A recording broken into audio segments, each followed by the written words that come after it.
Hello बच्चों, कैसे हैं आप लोग।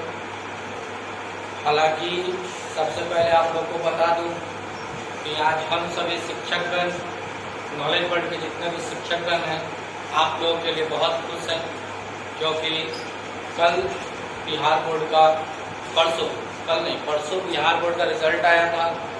तो नॉलेज वर्ल्ड के विद्यार्थियों ने अपना उम्दा प्रदर्शन किया और आप लोग को बता दें कि नॉलेज वर्ल्ड के प्रत्येक विद्यार्थी ने फर्स्ट डिवीजन का रैंक लाया है और सभी का नंबर 70% से ऊपर है। एक दो विद्यार्थी ऐसे हैं जो सेकंड डिवीजन में आ गए हैं, लेकिन इसमें उदास नहीं होना है, क्योंकि मेहनत लगातार करना है, पढ़ाई से लगातार जुड़े रहना है और अपनी तरक्की के लिए सदा प्रयासरत रहना है। ठीक है, तो आज बच्चों जो हम लोग पढ़ेंगे, फिजिक्स का हम लोग 4 वीडियो देख चुके हैं और पिछले 4 वीडियो में बहुत सारे टॉपिक को मैंने आप लोगों को क्लियर किया। आज हम लोग का 5वां वीडियो फिजिक्स से रिलेटेड और इसके बाद 1 या 2 वीडियो और 2 वीडियो आएगा, इसके बाद आपका चैप्टर कंप्लीट हो जाएगा। तो पिछले वीडियो में मैंने आप लोगों को पढ़ाया था परावर्तन के नियम। तो परावर्तन के नियम आप लोगों को पढ़ाया था, आप लोगों को समझ में आया होगा और आप लोगों ने कॉपी में उसे नोट किया है कि नहीं, ये सोचने और समझने वाली बात है। जो नोट किया है तो अक्सर को आप फॉरवर्ड किए ही होंगे। तो जो कुछ भी पढ़ाया जाए, मैं बार बार अपने वीडियो में आप लोगों को कह रहा हूँ कि आप लोग उसे अपने कॉपी में नोट करके उसका फोटो क्लिक करके और आप सबको भेजें। ठीक है, आज हम लोग स्टार्ट करते हैं 5वां वीडियो, अपना 5वां लेक्चर परावर्तन के नियम से। तो यहाँ पर देखिए लिखा हुआ है समतल दर्पण के बारे में कुछ। ये इससे लिखा हुआ एक बहुत ही इंपॉर्टेंट नोट पॉइंट, बहुत ही महत्वपूर्ण नोट बिंदु है जिसे आपको अपने दिमाग में रखना है, क्योंकि पिछले क्लास में मैंने आप लोगों को पढ़ाया था परावर्तन के नियम।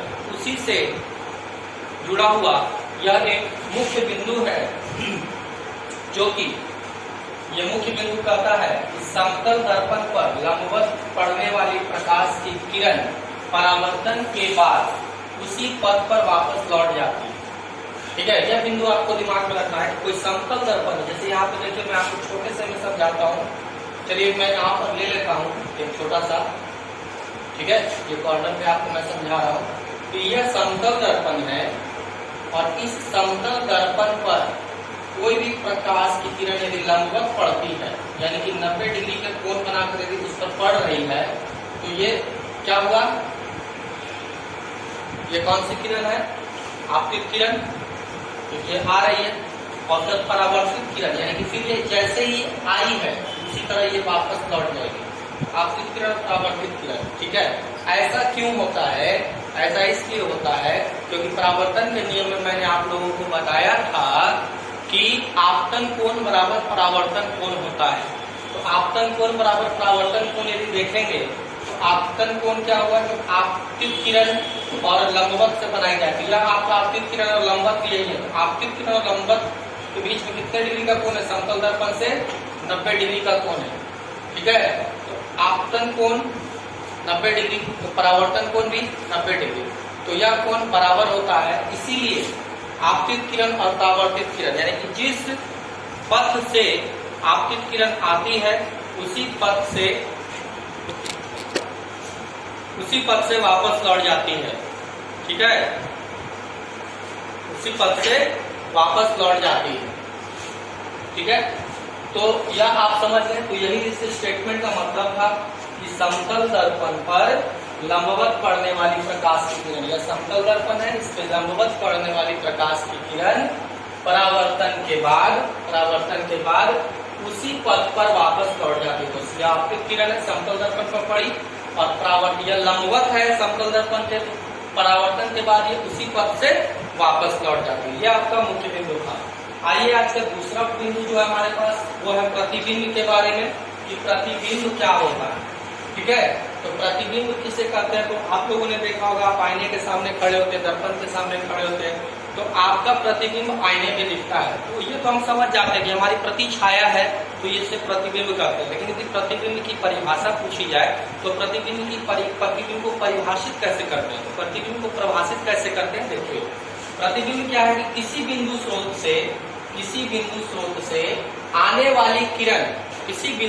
से आने वाली किरण दर्पण से परावर्तन के बाद, यानी कि दर्पण पर गिरा और परावर्तित हुआ, तो परावर्तन के बाद जिस बिंदु पर मिलती है, यानी कि जिस बिंदु पर वह जाकर मिलेगी, जिस बिंदु पर मिलती है या जिस बिंदु से आती हुई प्रतीत होती है, या तो जाकर मिल जाए, या तो जाकर मिल जाए, या तो जाकर मिल जाए, या आती हुई या मिलती हुई प्रतीत हो, उसे उस बिंदु स्रोत का प्रतिबिंब कहते हैं। उसे उस बिंदु स्रोत का प्रतिबिंब कहते हैं। ठीक है, जिस बिंदु पर मिलती हुई प्रतीत होती है, तो प्रतिबिंब क्या है कि किसी बिंदु स्रोत से आने वाली किरण दर्पण से परावर्तन के बाद जिस बिंदु स्रोत पर या जिस बिंदु पर मिलती है या जिस बिंदु से आती हुई प्रतीत होती है, उसे उस बिंदु स्रोत का प्रतिबिंब कहते हैं। समझिए कैसे, यहां पर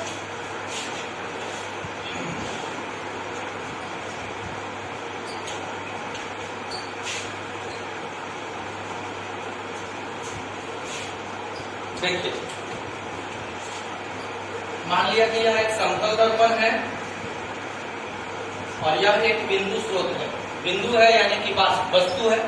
अब इस वस्तु से प्रकाश की किरण आई ऐसे, ठीक है, ऐसे चली गई, तो यह हो गई आपतित किरण, यह हो गई परावर्तित किरण, और यह लंबवत है।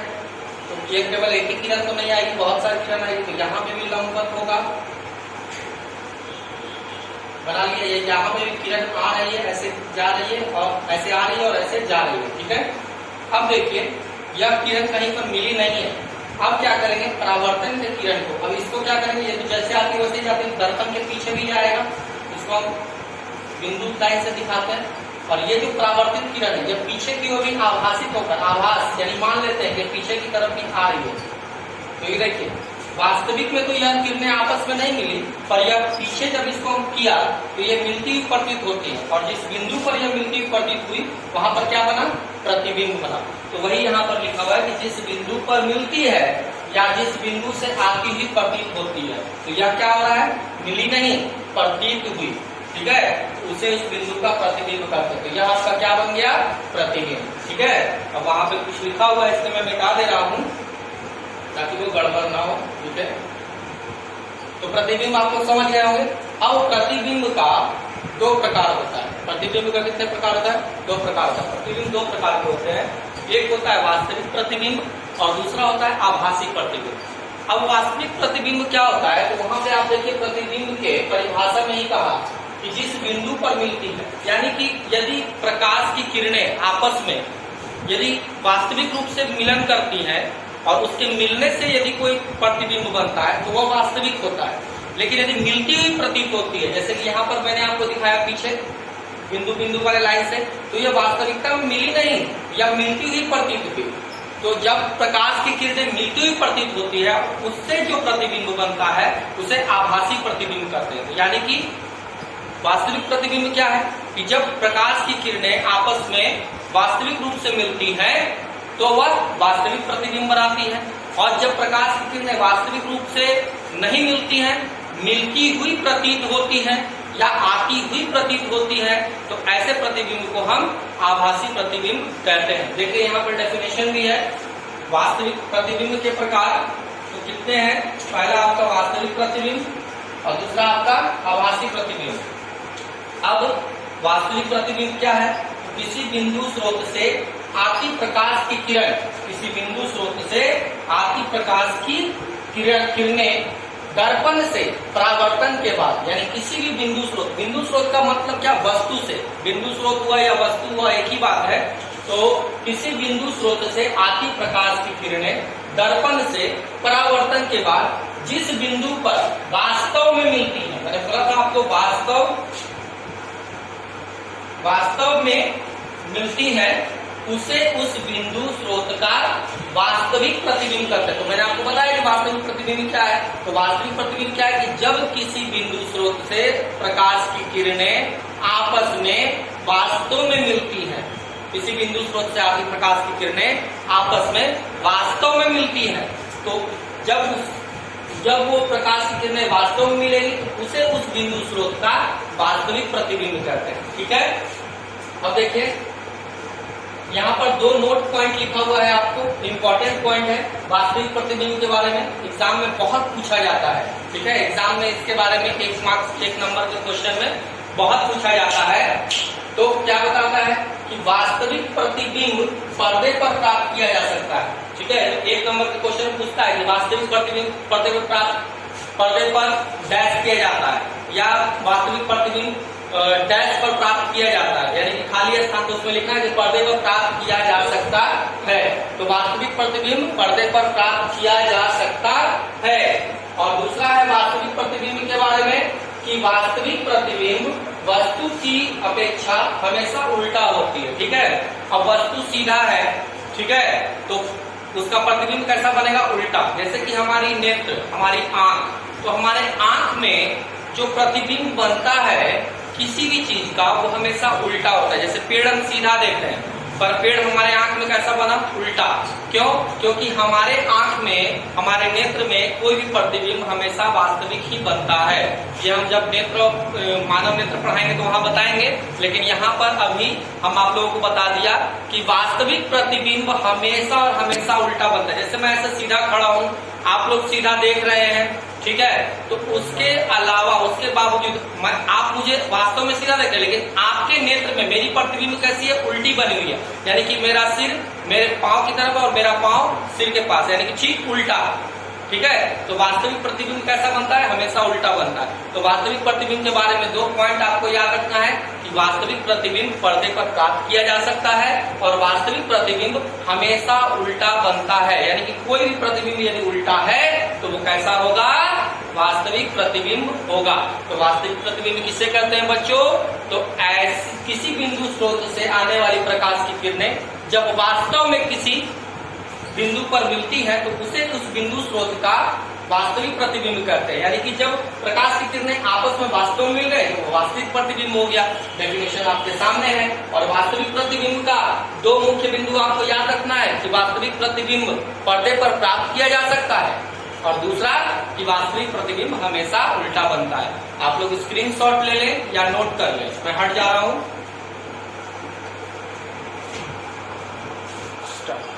हो गया बच्चों, अब देखो आभासी प्रतिबिंब। अब आभासी प्रतिबिंब क्या होता है, तो आभासी प्रतिबिंब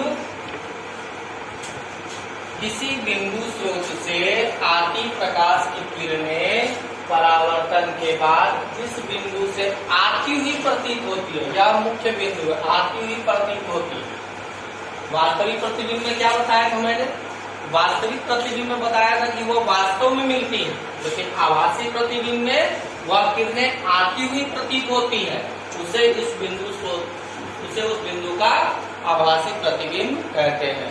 ठीक है, तो क्या है, तो मैं आपको बताया कि वास्तविक प्रतिबिंब क्या है, तो जब प्रकाश की किरणें किसी बिंदु स्रोत से आती है और वास्तव में मिल जाती है तो वास्तविक प्रतिबिंब हो गया। और आभासी प्रतिबिंब क्या है कि जब प्रकाश की किरणें आती हैं और वास्तव में नहीं मिलती हैं, वह आती हुई प्रतीत होती है, वह आती हुई प्रतीत होती है, उसे इस बिंदु का आभासी प्रतिबिंब कहते हैं। ठीक है, अब आभासी प्रतिबिंब के बारे में 3 मुख्य बिंदु है कि आभासी प्रतिबिंब को पर्दे पर प्राप्त नहीं किया जा सकता। ठीक है, और वास्तविक प्रतिबिंब को पर्दे पर प्राप्त किया जा सकता है। वास्तविक को पर्दे पर प्राप्त किया जा सकता है, आभासी को पर्दे पर प्राप्त नहीं किया जा सकता है। दूसरा बिंदु है कि आभासी प्रतिबिंब वस्तु की अपेक्षा सीधा होती है। ठीक है, वास्तविक कैसी होती थी, उल्टा, तो आभासी कैसी होगी, सीधा। ठीक है, तो आभासी प्रतिबिंब वस्तु की अपेक्षा क्या होती है, सीधा होता है। ठीक है, अब तीसरा पॉइंट कि आभासी प्रतिबिंब को सदा बिंदुओं से या टूटी रेखाओं से दिखाया जाता है। जैसे कि अभी हमने एक प्रतिबिंब बनाया था, यहाँ पे आपको दिखा देता हूँ फिर से बना के कि यह समतल दर्पण था और यहाँ पर कोई मुख्य बिंदु था, यह आया आपतित किरण, यह गया परावर्तित किरण, या मैंने लंबवत बनाया तो यहाँ से भी एक किरण आ रही होगी, या ऐसे आई और ऐसे चली गई।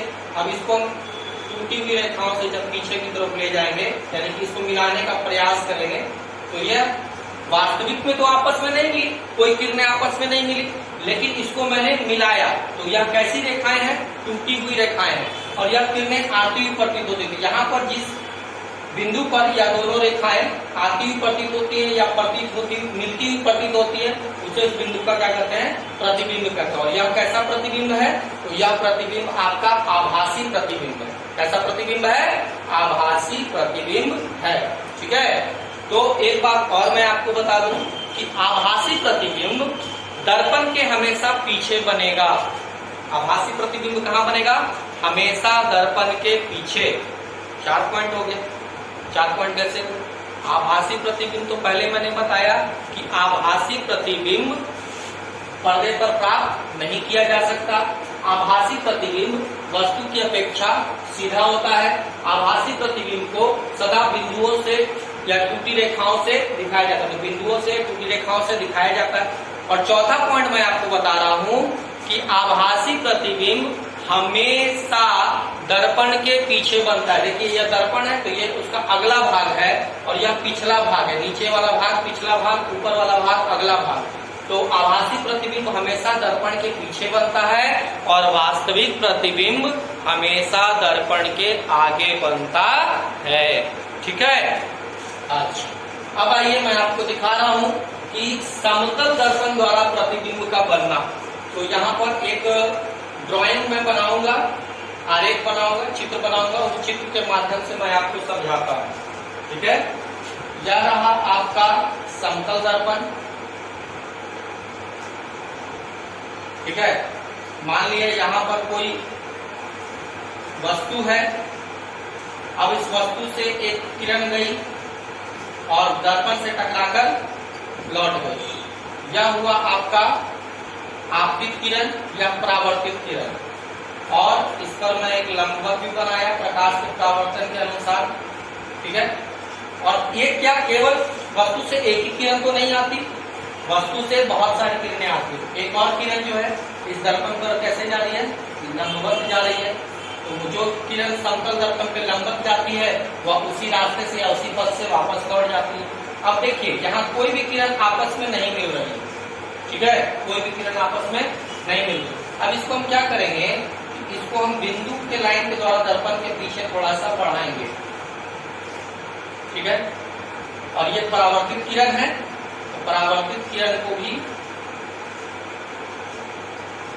बढ़ाएंगे। इस बिंदु पर जाकर या क्या हुआ? मिल गया। तो जिस बिंदु पर जाकर वह मिला वहां पर क्या बना? प्रतिबिंब। तो यह आपका क्या है? वस्तु। यह आपका क्या है? प्रतिबिंब।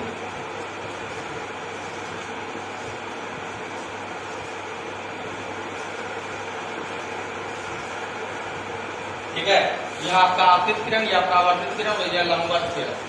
ठीक है, इसी तरीके से कुछ समतल दर्पण पर प्रतिबिंब बनता है। ठीक है, अब समतल दर्पण पर जो प्रतिबिंब बनता है उसकी में कुछ मुख्य बातें भी होती हैं। वह मुख्य बातें आप लोगों के पुस्तक में लिखी हुई होगी, लेकिन यहाँ पर मैं आपको समझाता हूँ। बड़े ध्यान से समझिए कि यहाँ पर एक चीज आप जान लीजिएगा कि जहाँ पर यदि समतल दर्पण यदि है, यदि दर्पण समतल है तो उसमें वस्तु दूरी, दर्पण से जितना दूरी पर वस्तु रहता है दर्पण के उतना ही पीछे क्या रहता है? प्रतिबिंब। मान लिया कि इस जो वस्तु है या वस्तु का दर्पण से दूरी यदि 2 सेंटीमीटर है, तो दर्पण के पीछे या प्रतिबिंब भी कितने सेंटीमीटर पे बना? 2 सेंटीमीटर पर। यानी कि यहाँ पर मैं एक बात आपको बता दूं कि वस्तु दूरी बराबर प्रतिबिंब दूरी। वस्तु दूरी बराबर प्रतिबिंब दूरी। तो यानी कि दर्पण से जितना आगे वस्तु होगा दर्पण के उतना ही पीछे क्या होगा? प्रतिबिंब होगा। यानी कि समतल दर्पण में वस्तु दूरी बराबर प्रतिबिंब दूरी, पहला चीज। दूसरा चीज कि समतल दर्पण में हमेशा हमेशा एकदम दिमाग में रख लीजिएगा, कि समतल दर्पण में हमेशा प्रतिबिंब दर्पण के पीछे बनता है। ठीक है, समतल दर्पण में प्रतिबिंब हमेशा दर्पण के पीछे बनता है। ठीक है, अब दर्पण के पीछे बनने वाला प्रतिबिंब कैसा होगा? तो दर्पण के पीछे बनने वाला प्रतिबिंब आभासी प्रतिबिंब होता है। जैसा कि मैंने आप लोग को बताया था, यदि कोई प्रतिबिंब दर्पण के पीछे बन रहा है तो वह आभासी प्रतिबिंब होगा, यानी कि समतल दर्पण में आभासी प्रतिबिंब बनता है। क्या बनता है? आभासी प्रतिबिंब। तो समतल दर्पण में तीन बातें आपको याद आ गई कि समतल दर्पण में वस्तु दूरी बराबर प्रतिबिंब दूरी, समतल दर्पण में प्रतिबिंब हमेशा दर्पण के पीछे बनता है, और समतल दर्पण में प्रतिबिंब आभासी होता है। ठीक है, और आकार की यदि बात करें बच्चों, आकार की, तो प्रतिबिंब का आकार वस्तु के आकार के बराबर होता है। ठीक है, जैसे समतल दर्पण में जब हम कोई वस्तु को देखेंगे तो उस वस्तु का जो वास्तव में जो आकार होगा उतना ही आकार का प्रतिबिंब भी दिखेगा। यानी वस्तु बड़ा है तो जितना बड़ा वस्तु है प्रतिबिंब भी उतना ही बड़ा बनेगा, जितनी छोटी वस्तु है प्रतिबिंब भी उतना ही छोटी बनेगी, यानी कि लेस मात्र का अंतर भी नहीं आएगा। ठीक है, यानी कि समतल दर्पण में वस्तु दूरी बराबर प्रतिबिंब दूरी, पहला पॉइंट। समतल दर्पण में प्रतिबिंब हमेशा दर्पण के पीछे बनता है, समतल दर्पण में प्रतिबिंब आभासी होता है, समतल दर्पण में प्रतिबिंब का आकार वस्तु के आकार के बराबर होता है। ठीक है, 4 पॉइंट हो गया। 5वां पॉइंट मैं आपको बता दूं कि समतल दर्पण में प्रतिबिंब हमेशा सीधा बनता है। अब ये बातें आपको दिमाग में रखना होगा। कैसे? मैंने आपको बताया, पॉइंट देखिए, पॉइंट से पॉइंट आप बना लेंगे। मैंने आपको बताया कि समतल दर्पण में प्रतिबिंब हमेशा पीछे बनता है। अब जो प्रतिबिंब पीछे बनता है वह कैसा प्रतिबिंब है? आभासी प्रतिबिंब है, और आभासी प्रतिबिंब हमेशा कैसा होगा? सीधा होगा। समझ में आया? तो 5 पॉइंट आपके दिमाग में आ गया। बाकी के पॉइंट आपके पुस्तक में है। उन 5 पॉइंट को मैं फिर से एक बार रिपीट कर देता हूँ और अपना आज का लेक्चर यहीं पर समाप्त करता हूँ। तो वो 5 पॉइंट क्या है कि पहला पॉइंट है कि वस्तु दूरी बराबर प्रतिबिंब दूरी, समतल दर्पण में वस्तु दूरी बराबर प्रतिबिंब दूरी। दूसरा पॉइंट है कि समतल दर्पण में प्रतिबिंब हमेशा दर्पण के पीछे बनता है। ठीक है, तीसरा पॉइंट होता है कि समतल दर्पण में प्रतिबिंब हमेशा आभासी बनता है। ठीक है, क्योंकि दर्पण के पीछे बनने वाला प्रतिबिंब कैसा होगा? आभासी होगा। तो तीसरा पॉइंट है कि समतल दर्पण में प्रतिबिंब हमेशा आभासी बनता है। चौथा पॉइंट है कि प्रतिबिंब का आकार वस्तु के आकार के बराबर होता है, यानी कि यदि समतल दर्पण में किसी वस्तु का प्रतिबिंब देख रहे हैं तो जितना बड़ा वस्तु होगा उतना ही बड़ा प्रतिबिंब बनेगा, यानी कि वस्तु का आकार बराबर प्रतिबिंब का आकार। और 5वां पॉइंट जो अभी मैंने बताया था कि समतल दर्पण में बनने वाला प्रतिबिंब हमेशा सीधा होता है। तो सीधा तो होगा ही, क्यों? क्योंकि वह आभासी प्रतिबिंब है। ठीक है, अब ये सारे 5 पॉइंट आपको मैंने बता दिए मौखिक रूप से। एक बार फिर से रिपीट कर रहा हूँ और लेक्चर को यहाँ समाप्त कर रहा हूँ। समतल दर्पण में प्रतिबिंब जो बनता है उसकी क्या क्या विशेषताएं हैं? पहली विशेषता कि समतल दर्पण में वस्तु दूरी बराबर प्रतिबिंब दूरी, यानी कि दर्पण से जितना दूरी पर वस्तु रहेगा दर्पण के उतना ही पीछे प्रतिबिंब बनेगा, पहला। दूसरा है कि समतल दर्पण में प्रतिबिंब हमेशा दर्पण के पीछे बनता है, समतल दर्पण में प्रतिबिंब हमेशा दर्पण के पीछे बनता है। ठीक है, तीसरा, समतल दर्पण में हमेशा आभासी प्रतिबिंब बनता है, समतल दर्पण में हमेशा आभासी प्रतिबिंब बनता है। चौथा पॉइंट कि समतल दर्पण में वस्तु का आकार प्रतिबिंब के आकार के बराबर होता है, वस्तु का आकार प्रतिबिंब के आकार के बराबर होता है। और 5वां पॉइंट है कि समतल दर्पण में प्रतिबिंब हमेशा सीधा होता है। तो I hope so you all enjoyed the lecture. आप लोग को मजा आया होगा, लेक्चर को समझे होंगे।